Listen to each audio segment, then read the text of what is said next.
And now, you're tuned into RBLR, the home of Tampa Bay's RBLR Sports.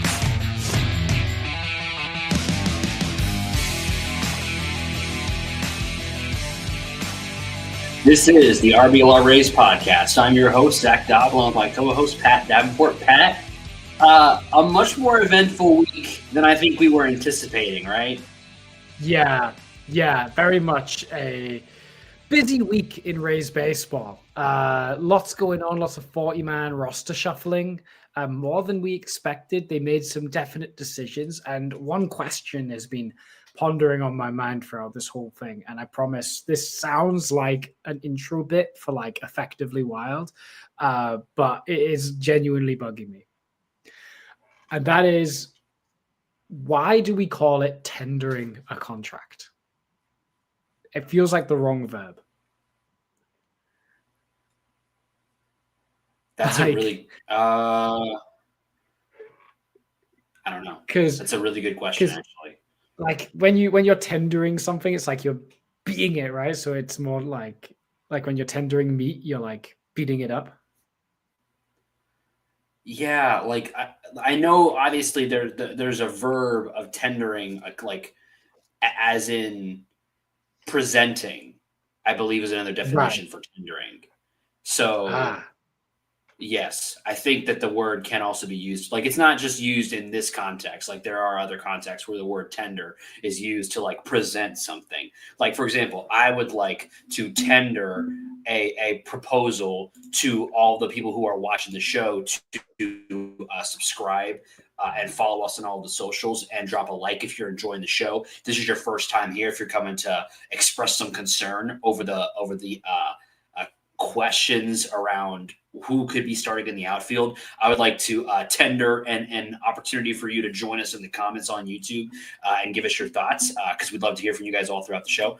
But I agree that it's one of those words that I feel like it was brought in to use for baseball in the past, and now maybe there's a more apt word that we're just not using for whatever reason because of history. Yeah, it must be an old historical thing that we've just kind of carried over. I guess two people that were not tendered a contract were Christopher Morel and Jake Fraley. Neither was Everson Pereira. I guess maybe the White Sox tendered him a contract. I don't know. But let's just get right into it, though, because I think just cannonballing right into it, the big move on November the 18th was made, designating Jake Fraley and Christopher Morel for assignment. They selected a couple of prospects we expected, or really one that we expected, to the 40-man to protect him from the Rule 5 draft, which was Dominic Keegan, the catcher. We all expected that to happen. And then they brought in Alex Cook as well, and Jader Arenamo. I'm butchering your name. Yeah. Arenamo, I apologize, sir. And then they also acquired two pitchers from the White Sox, a right-hander Gomez and another right-hander Wilson, in exchange for Tyler Murray and Everson Pereira. So a lot going on. A lot of outfielders being moved. And a lot of our topics and conversations from last week's show just gone out the window. And of course, the biggest one, and we're not going to beat around the bush here, the Morel era is over in Tampa Bay. Yeah, I don't think it's unexpected, but I also don't think it was like a definite move that was going to happen. I think it was a maybe this might happen, because let's be honest, Morel as a Ray was not very good. He played a year and a half in Tampa Bay, and it did not accrue to very much. He got a full year with the team, but never really got a consistent starting role. He played 105 games, 305 plate appearances for the Rays this year. He hit 11 home runs, and ended up coming to a 90 WRC plus, so a bit below average as a hitter, coupled with not very good fielding. that accrued negative 0.1 F4, so a little below replacement level overall. He didn't have a good half year with the Rays last year either.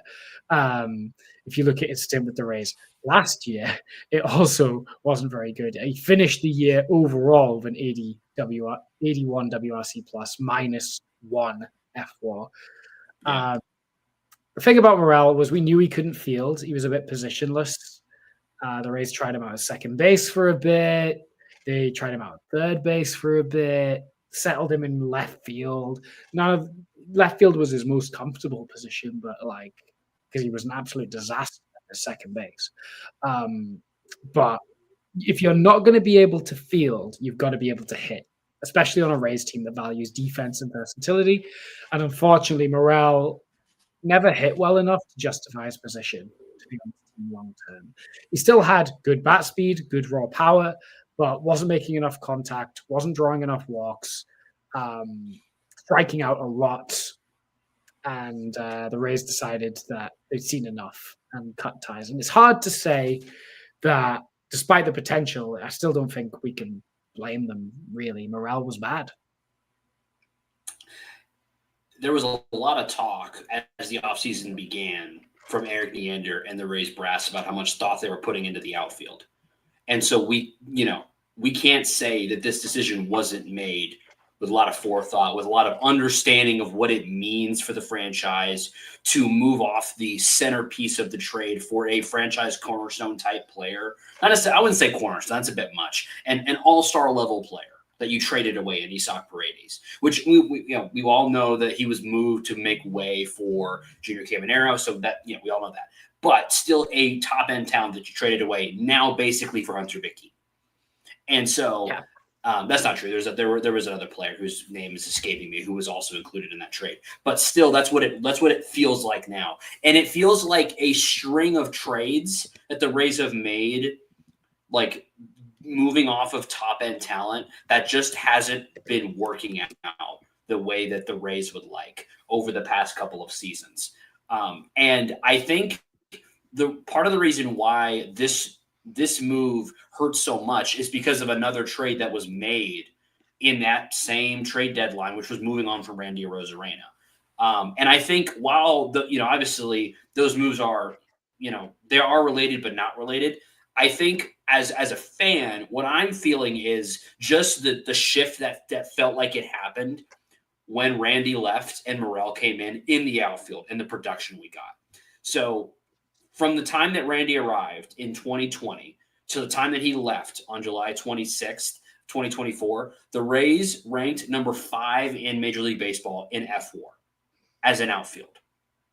They were also in the top 10 in WRC plus in that period. So they were consistently great outfield. Smaller sample size, obviously, but since Randy was traded and Morel was brought in, they are 24th in F4 as an outfield, and in WRC plus, also towards the bottom of the league at 21st. And obviously, there were other players that played in that outfield, not just Randy. And obviously, there are other players that played in this outfield, not just Morel. But when that move happens and Morel is brought in, it's difficult to get that swap out of my mind as a fan, right? And to then see the obvious precipitous decline in the quality of outfield play that we have gotten since then, and not just feel frustrated. And while I agree that you can't really blame the Rays for moving on from Christopher Morel based on his performance, I felt like as a fan, I wanted to see him get another shot. You got 2 months out there, buddy, figure it out, to try to recoup some of that value that was lost in that trade deadline that we just haven't gotten back. Like that, when you think about the talent level that we sent out for the talent level we returned on that trade deadline, it's tough. Even if you factor in even if you want to, buy the argument that it was a trade deadline to get Junior Caminero starting time, which again, there's lots of ways they could have got those players, playing time while still bringing up Junior Caminero. It still just feels like a lot of talent went out and not much came back in. Yeah. it feels like it's an L on the front office's part, doesn't it? However, the other prospect that you alluded to, Ty Johnson was his name. He had a very, very good season in AA this year, and would likely, I would suspect, have a shot at the AAA rotation next year. So he's not ages away. He's not ages away. And then that maybe it could be one of those Eric Neander masterclasses where they make you think one piece is the centerpiece when it was actually another one. And ironically, that was what happened in the Randy Arozarena trade, where we acquired Jose Martinez in that trade. And that was the one everyone was talking about. Jose Martinez barely lasted a couple of months with the Rays. And then Randy was the real. So maybe Ty Johnson is the real friends we make along the way. But it definitely feels bad because, we've talked about this before. Paredes felt like he was being moved to get Caminero in, and Morel was the Randy replacement when we moved Randy on. But the outfield has been really bad, and Morel has contributed to that. It's a shame because he seems like a nice guy, and you can see the potential there. Like in 2023, the year before he joined the Rays, he hit 26 home runs in just 107 games. Had a 120 WRC plus, and like that's what we were hoping for. If we got that, then that was like we got another Randy, right? A 120 WRC plus below par left fielder. We just got a new Randy. New Randy just dropped, but that's not what we got, and he never really even got close to that either. And it's a shame. And like I think it's been a flurry of moves that are like a big trades or important trades that haven't seemed to have worked for the Rays lately. Weirdly, it seems to be since Pete Bendix left, the trades hit rate has been a bit more inconsistent, and it makes you wonder how much of Pete Bendix's influence is missing in the front office right now. It might not just be him. Loads of people have left the front office lately. And I wonder about Eric Neander's like auxiliary groups around him, and how effective they are compared to the ones that have left over the past few years. Yeah, and it's all underscored by the last two seasons being massive disappointments from just a results standpoint for the team. That I think just leaves you the bad taste in your mouth as a Rays fan. And again, the other moves that were made here, Jake Fraley gone, came in as seemingly another outfield option. He's gone now. Pereira as well gone. And as we kind of looked at any other kind of thoughts on the Morel era before we kind of try to look and see what whatever the next era is going to be might look like. It's a shame it didn't work out. I think Caminero's Jr. is going to be bummed because those guys were like really good friends from what I could tell. But I do want to, I don't know, are you planning to skim over the return for Pereira? Because I actually think the Rays have done quite well on their return for Everson Pereira. I was actually going to pass that off to you because I know you're excited about the return for Pereira and see what your thoughts were on the return. Yeah, I just wanted. So we got two pitchers. We got Yoendris Gomez and we got Steven Wilson. Gomez, I'm not particularly fussed about. He looks okay. He looks like he's kind of like he'll be fine. He'll be like I hate digging on this guy, but he's going to be a bit like Cole Salsa. Like he'll probably pitch some innings, but they won't be high leverage innings. He's kind of like a reliever. I don't think he has a particular plus pitch. The only thing he can do is he's all right at limiting hard contact. But other than that, not really. But I do like Steven Wilson a lot. He actually pitched quite well for the White Sox last year. If you just look at like base numbers, he pitched in 59 games to a 3.42 ERA as a reliever, right-hander. So already he was pretty effective for the White Sox. He was one of the White Sox better relievers, I think. He is, and basically, you're going to love this guy if you're a Chaz Rowe fan from back in the day. He's the 2025. He's the 2025 Chaz Rowe, where he throws a sweeper, he throws a good sweeper, and he throws it. Last year he threw it 58% of the time, more than any other pitcher threw their sweeper. He throws his sweeper all the time. I guess there's a bit of Matt Whistler in there as well. I guess he threw a lot of sliders, didn't he? Yeah, he did. But he also couples that with like a really Colin Poche-esque fastball that isn't particularly fast but rises, or if we're going to be literal about it, doesn't drop as most fastballs do. So it's a nice 2-pitch mix there, and it ends up with actually an extremely low ground ball rate. He's a fly ball pitcher, but he gets a lot of like pop-ups, right? So he's not going to get loads of strikeouts, but he's really good at inducing weak fly balls and pop-ups. And I think he's like the opposite of Kevin. He's like the opposite of Kevin Kelly. So I think you get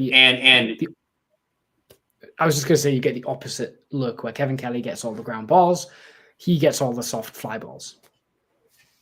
Which, again, you can use that differently against different teams. If you're up against a team that is trying to put the ball in play a lot, Blue Jays, for example, you can take advantage of that and get those weak ground balls that you need. If you play against a team that's going to hit a lot of fly balls, like the Yankees, you can take advantage of that and try to induce weak, high up in the air contact, which might be what the Rays are thinking.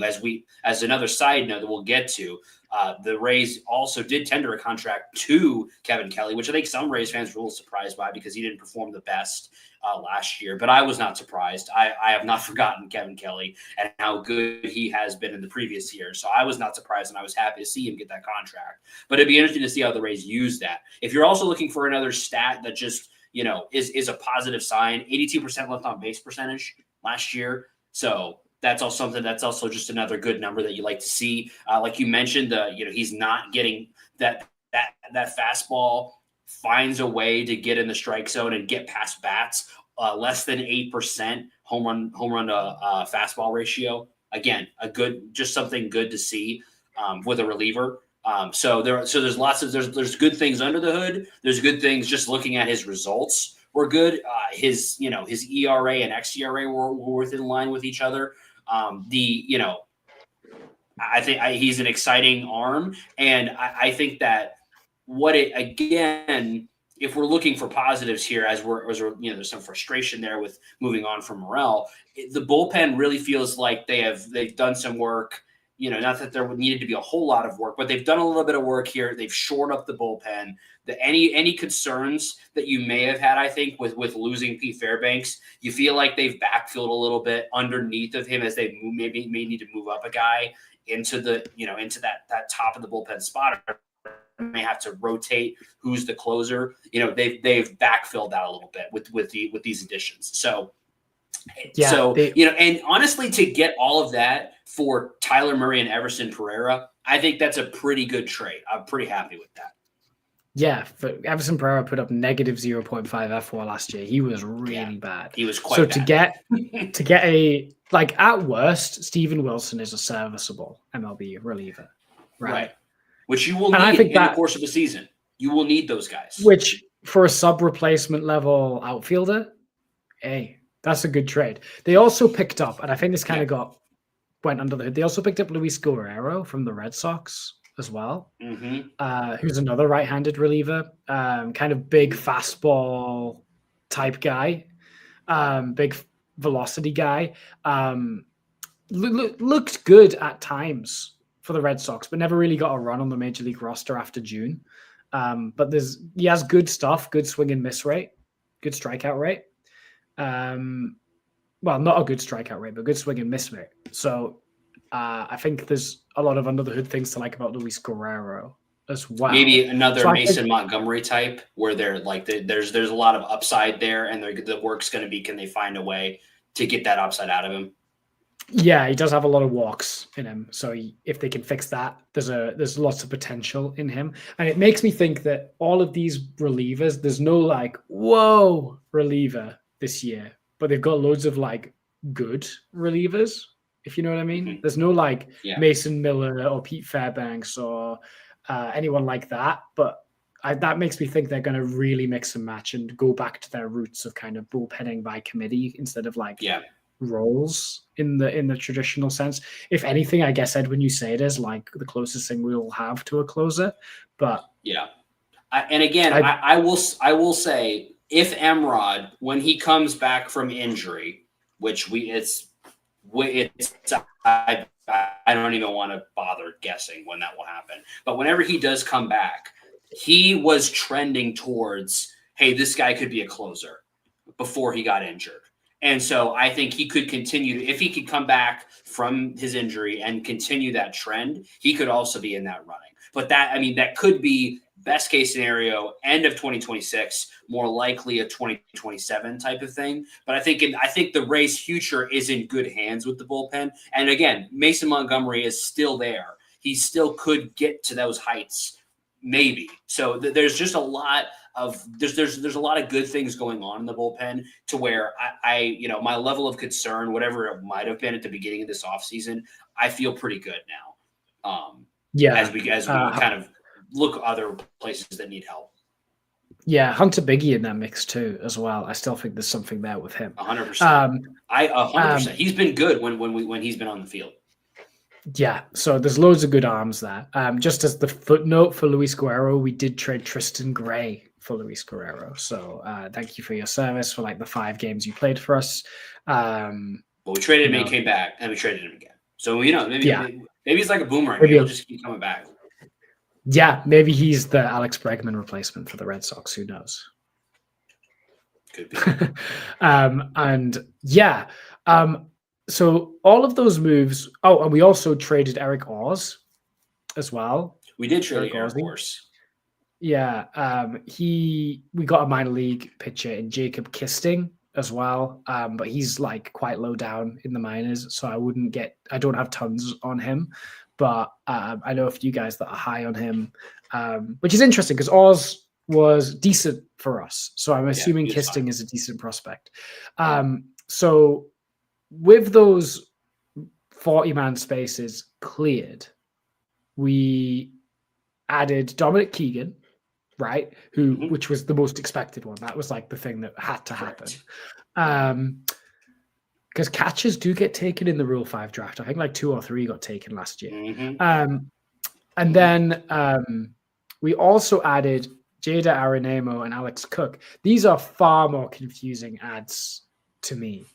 Aranemo especially. In case you didn't know, Aranemo is the prospect that we got back in the Danny Jansen trade when we traded him to the Brewers at the deadline. He had a really good year across high and AA last year, but he's a second baseman that is somewhere between double and AAA right now. I don't know whether they'll start him in AA or in AAA in 2026, but like he's no threat to a major league roster yet. Yeah. No matter how bad your middle infield is, you should not be playing him. So I don't know why they protected him.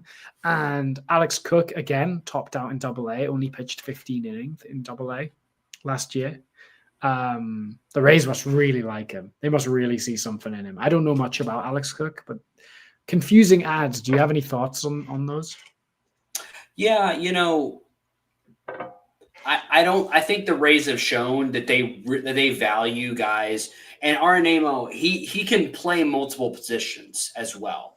So he probably will end up at second base, but he can play a little short. He can play a little third. Currently ranked number 17 in the organization. It seems to be regarded decently outside of the organization as well. So I do think that it's one of those things where while they didn't want to, risk him being scooped up, I think it has more to do with they opened up some spots with moving on from these outfielders, and with no imminent trades, I think, or no imminent other moves, they decided to protect guys that they think they find value in, and didn't want to risk, some other team deciding to find value in them. That's kind of all I'm left to, because again, the like you said, there's no like flashing red. This guy is going to be, elite next year. We got to make sure that nobody picks him up. Not the case. And a lot of both of these guys will probably start the year in Double A. So now, and if they're lucky, we'll find a way up to Triple A, over this next year, but probably not. So I think it's more a case of they opened the roster spots with the moves they were already planning to make, and they felt like these are two guys with upside, and those guys, always are, susceptible in the Rule 5 draft. You're looking for guys with upside when you're looking at the Rule 5 draft. You're looking at guys that haven't, either because they just haven't gotten opportunities or for whatever reason, haven't found a way to make their way up yet, but have upside. And so clearly the Rays felt like these are two guys with enough upside to warrant protecting them with the spots they had available. As you look through the rest of the Rays kind of Rule 5 eligible guys, there's no one that sticks out to me as I can't believe they didn't protect this guy, Yeah. Me personally, I would rather risk Arenado getting taken because he would not have got taken, right? Because he's just Double A position players just don't get taken. And kept Jake Fraley on the roster just as a extra guy to look at. I mean, even a Brock Jones, is the only one that I was like, that's interesting. They didn't feel the need to protect him. Right. So it's just interesting because Jake Fraley's a steady, if unspectacular, major league outfielder. And wouldn't you rather have that on your 40 man than a Double A guy that's nowhere near the majors? I don't know. Weird. Yeah, and it makes me think too that they had some intel, or they heard some things from other teams that hey, if we leave this guy available, he may get taken for whatever reason. Yeah, that's kind of my only other thought is maybe they just heard through the grapevine, hey, if we leave this guy out there, he may not stick around with the team. Yeah, and either that or it was they really they realized how much they might have to pay Fraley and Arb. And then they were like, we don't believe in him that much, actually, to pay him whatever they want to pay. He was going to get in arbitration, something like that. Yeah. I don't know. Weird one. Yeah. The other roster move that kind of happened that affects the Major League roster is Forrest Whitley. Disappeared. Mm-hmm. And by that, I mean signed in Japan. Which is a shame because I guess he the looks race really good. The race to Japan pipeline. Yeah, him and Alvin Rodriguez and Bob Seymour. the Mount Rushmore of baseball, if you ask me. Yeah. I don't know. Forrest Whitley looked like he was really turning a corner as a starter in AAA, and I thought he was going to be like a Joe Boyle kind of up and down swingman. Interesting piece this year. I thought he must have really not thought he had a shot at the Major League roster to go to Japan. Yeah, it didn't think he had a shot with the Rays, and didn't think he would get a shot anywhere else in MLB. Maybe he just wanted to go to Japan. Maybe just hey man, I think Japan sounds cool. I want to go to Japan. I mean, there is that famous. I don't know. It does feel weird. Yeah, there's that famous tweet where men in their mid to late 20s are like, "This is my mental health trip to Japan." Maybe he needs that. Maybe he needed his mental health year in Japan. And I mean, it's not again, this is a known thing. Players will do this. They will go over to Asia, try to drum up some interest from, ostensibly performing really well in what is seen, generally speaking, as a league that is around the level of AAA, maybe slightly above.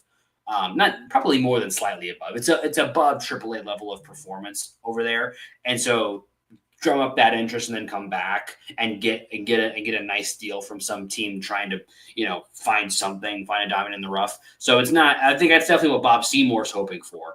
He's hoping he can go over to Japan and hit some home runs, and somebody will give him, a couple million to come back and DH over in America. But we'll see. Yeah, that I think that kind of does the big 40-man shuffle.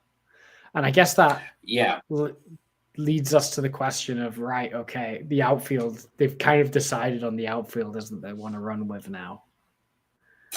Yeah, and I think we, we had a lot of questions about who was going to be running in the outfield, and they seem to have kind of been answered for us. And the only thing that I can really liking that to is when I go into my wardrobe every day and I don't really know what the solution is going to be on that given day. And all of a sudden, merchandise from RBLR Sports is there and it solves the problem, much like the Rays just solved their problem.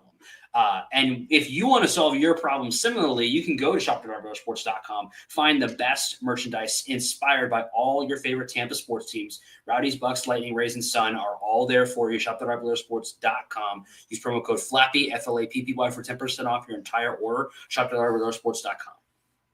Yeah, tender yourself an RBLR piece of merchandise. I think that's the correct way of saying it. Eureka will come to me in my earpiece and tell me that everyone should tender themselves a nice t-shirt. 'Tis the season after all. It's holiday season. Tis the season. And 'tis the season for Jake Mangum and Ryan Velade and Richie Palacios and Johnny DeLuca and Josh Lowe. Yeah. Wow, that's 6 guys. Were we really carrying 9 outfielders in and around the Major League roster for a minute there? Yeah, because and then that's the problem. And when we come to discussing the future of this position group, we now certainly have answers. Mm-hmm. We certainly do know who's going to be out there. We have less questions.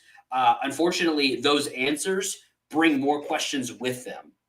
And that is where I feel like we are left very, kind of concerned and confused, because at least me, I can't speak for Pat. I'm just speaking for myself.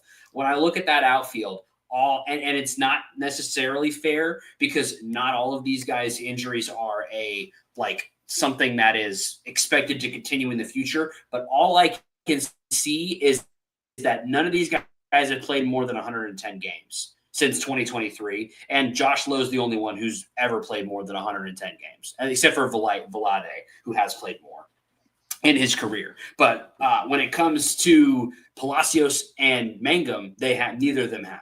So, and again, I'm not saying they can't or they won't, but they just haven't. And so all I'm left with is just concern. Hey, man, these guys really need to find a way to stay healthy, because if they don't, we're in a lot of trouble. Yeah, Johnny DeLuca especially needs to be healthy, I think. So the crux of it is, I think the idea is a Mangum, DeLuca, Lowe opening day outfield as it stands. Yeah.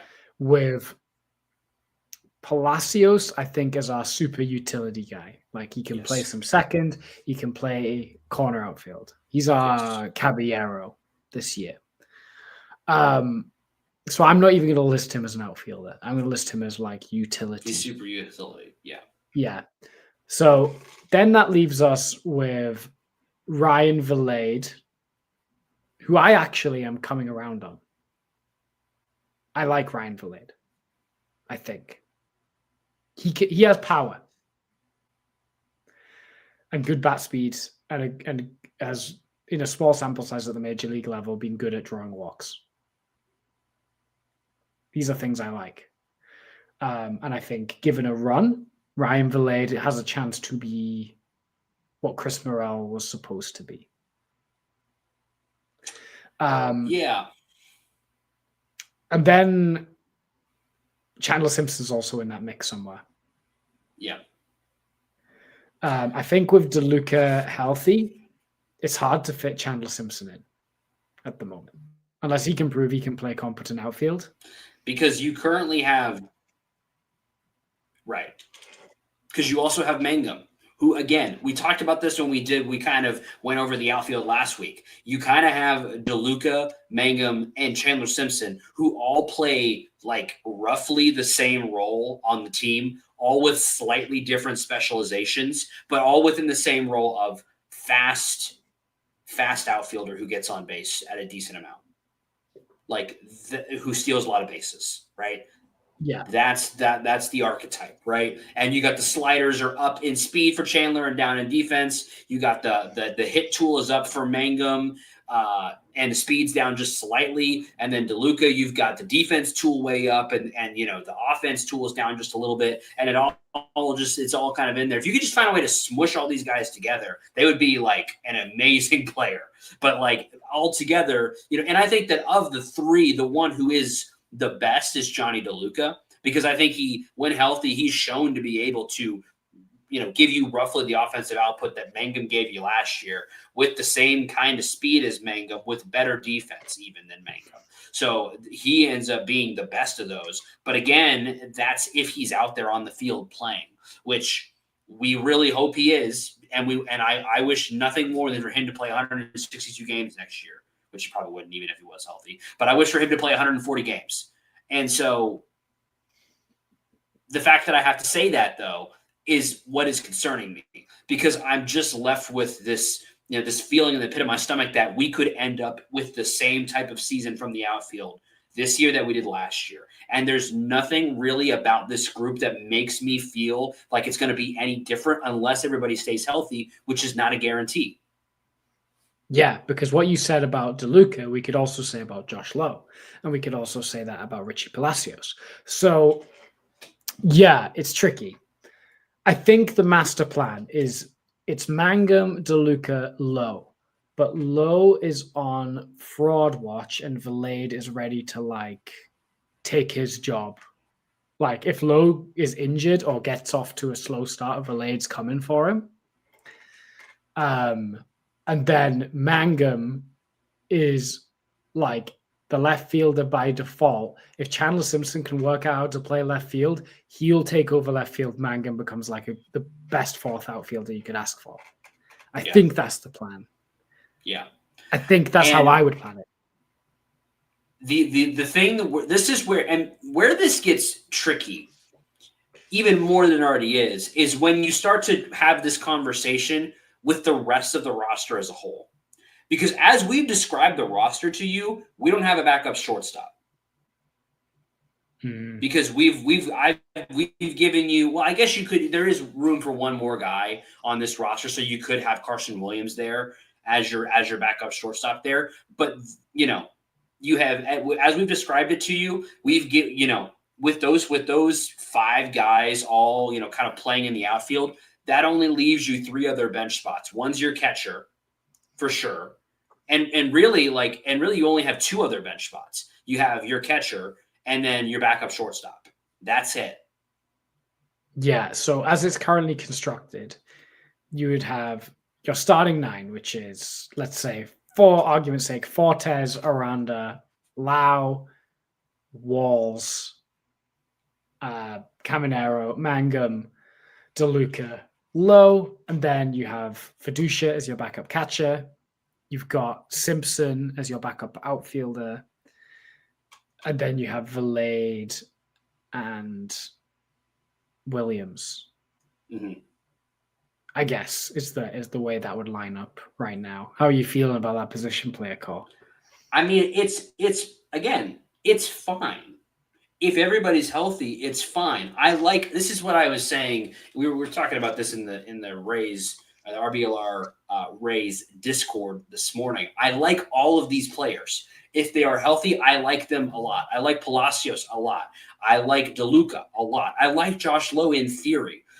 If all these guys are healthy, it's great. As soon as anybody gets hurt, though, it becomes a bit of a scrum.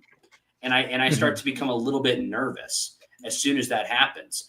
And I feel like I like Ryan Valade a lot better as the first guy up from Durham than I do your bench, hopefully power outfielder, right?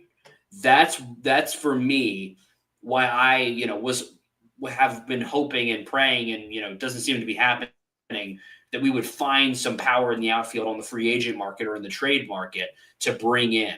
Because right now, we just described all those guys to you that will be playing in the outfield. The only one who really has the potential to hit more than 20 home runs is Josh Lowe. I mean, you could maybe say Ryan Valade if he figures it out, and it's just great. But the rest of the outfield is not going to hit more than 10 home runs. Palacios, if he gets a bunch of run and just hits a bunch of balls right in the corner, maybe he could find a way to get to 15. But like outside of that, you still have no power in the outfield. And again, you've got enough power in the infield theoretically to compensate for that. But we had that this last year, and this is why like this last year is going to be burned in my brain until we replace it with a better year, because we had all that power in the infield and it didn't matter this last season. It just didn't. We did not result in us making the playoffs. And so as I look at this group, it's hard for me to imagine this going any differently unless everybody's healthy. If everybody's healthy, I can totally imagine a scenario where this goes differently. But as it's currently constituted, it's just really hard for me to forget what's happened the last 2 years. Yeah. I was just having to think to myself, like, if one of Walls or Williams gets hurt, So I don't know. Yeah, if Walls or Williams gets hurt, I was like, who's the next guy up, like, to take the backup shortstop role? And I guess it's Reynel Delgado, who we signed to a minor league deal this offseason, who's like fine infielder, like decent fielder, light hitting, walks at a decent clip. He's a bit like Walls. Yeah. I would say. But yeah, it feels a bit thin.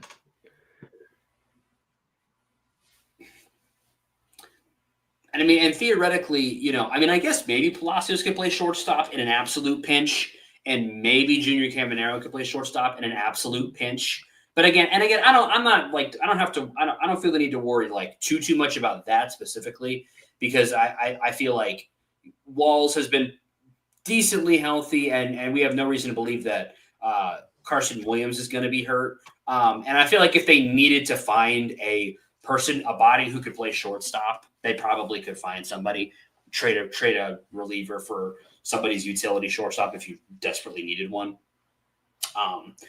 And I think the Rays have invested some capital in younger shortstops, which is why they don't have as many major league ready ones, because they've got some guys that are younger that are coming up through the minors that will eventually be really good. Santana, it comes to mind, that, will eventually get there.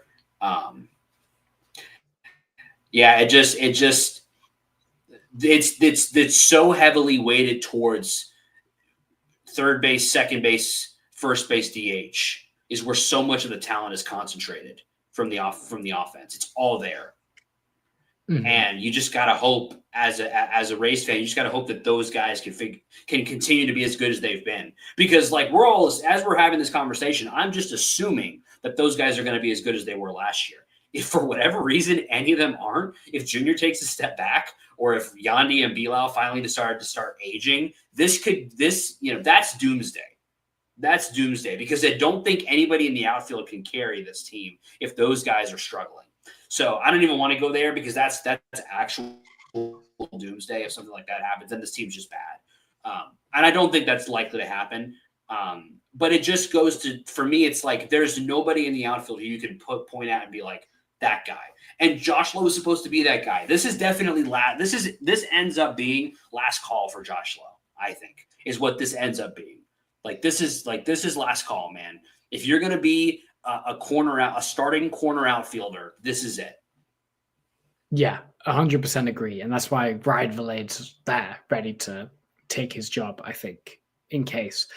I guess before, last thing we'll say on this outfield, hopefully I don't know whether or not to say hopefully, because we'll see.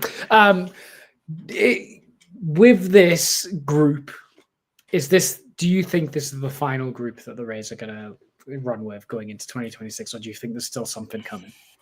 Based on the comments that Eric Leander has been making recently, it doesn't really seem like they're looking to add anybody. The one thing that I think hit every Rays fan's radar was the Texans released Adolis Garcia, or they didn't tender him. So he is no tender. He is ostensibly available. I'm not sure, obviously he was about maybe a little better than Morel was last year, but he obviously has had seasons of excellence in the past and was about the same level or maybe a little better than Josh Lowe was last year. And so the question I would ask is, why are we, part of the problem is Ryan Vilade doesn't have any options. So you can't send him down to the minors. You'd have to hope that he clears waivers and get him back. But why not take a shot on Garcia as opposed to Vilade is kind of my question. Now, obviously, they brought in Vilade when they didn't know that Garcia was going to be available. So it's a bit of a it's a question. You'd have to swap them. You can't have them both unless Vilade clears waivers. But I don't know why. I mean, I'm not sure why you would believe in him more than Garcia, I guess is what I'm getting at. Yeah. Well, I guess because Garcia was pretty bad last year, right?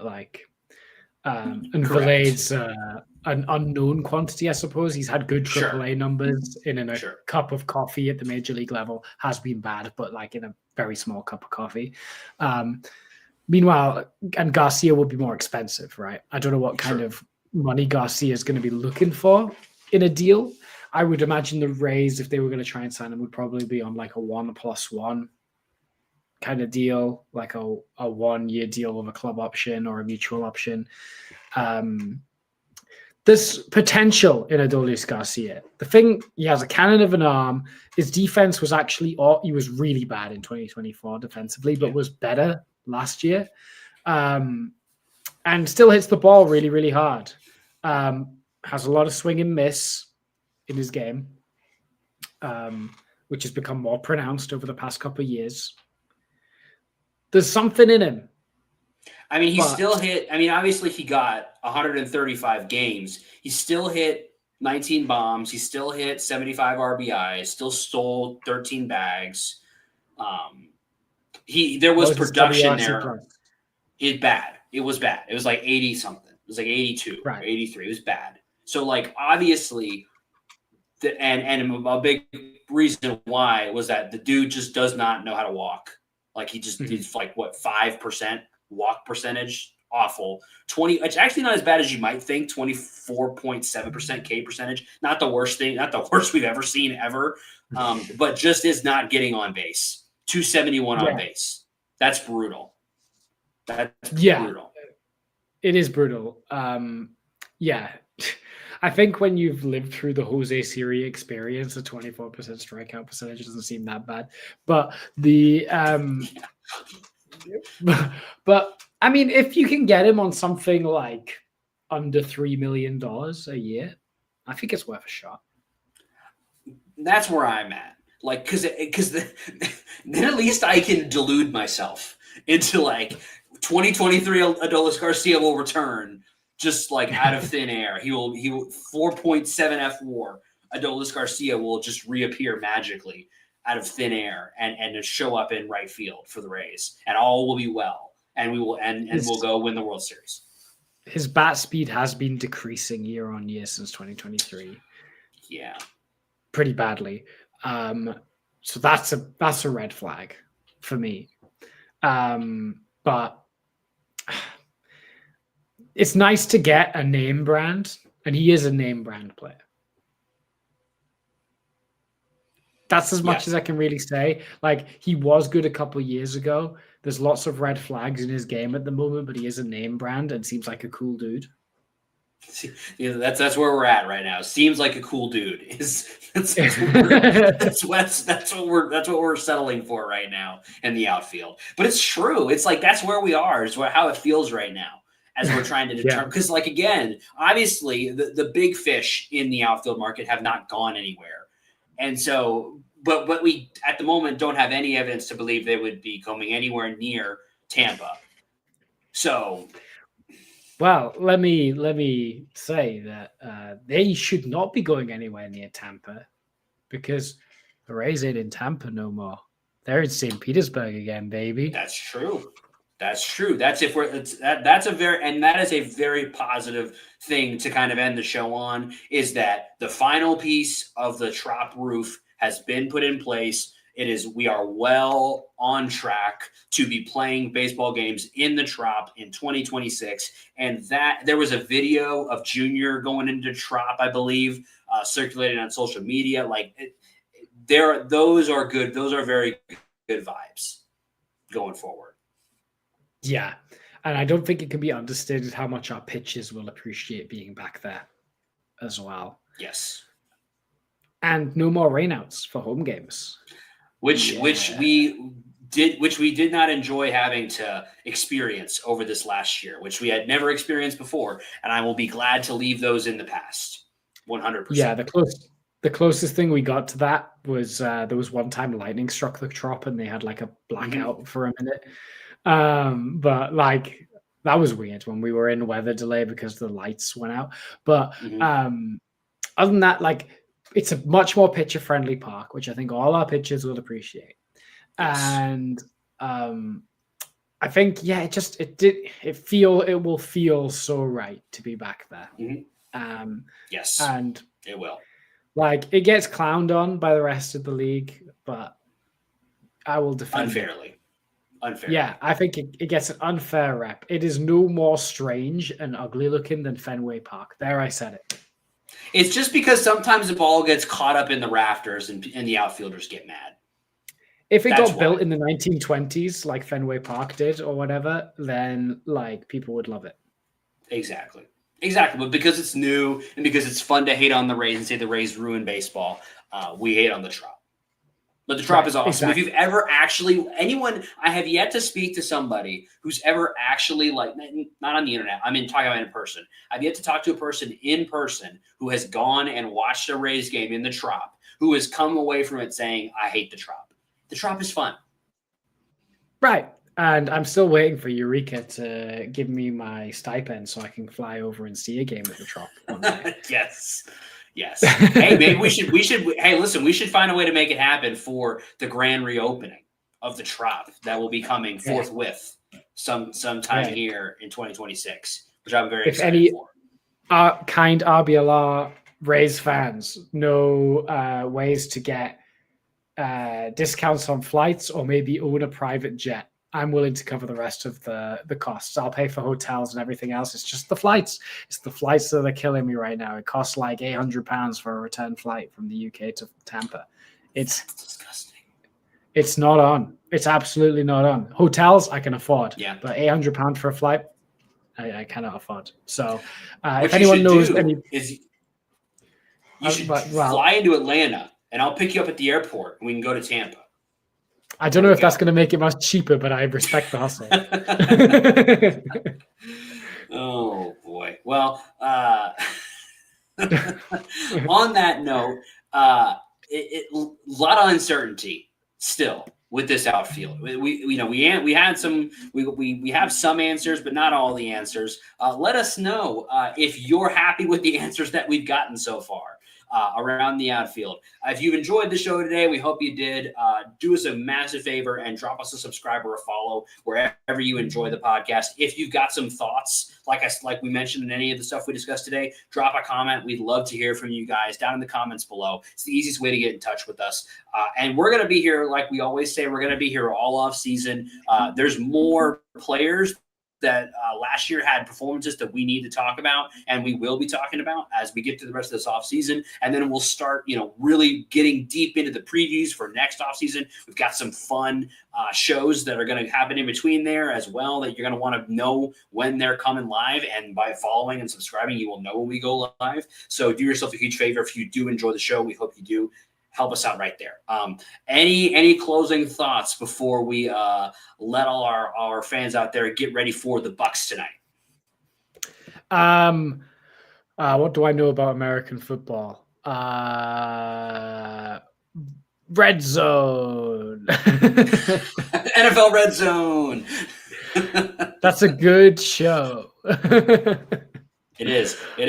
We will be rooting. I don't have a rooting interest in tonight's game, although I do kind of like Matthew Stafford. I think that the Bucks are going to put up a good fight against a really, really good football team tonight.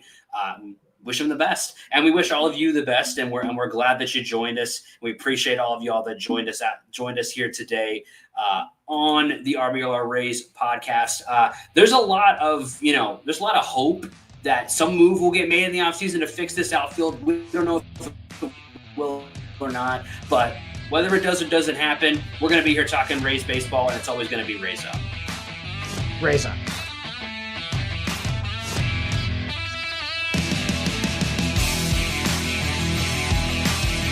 Thank you for tuning into this presentation by RBLR Sports. On your way out of the stadium, please remember to like and subscribe.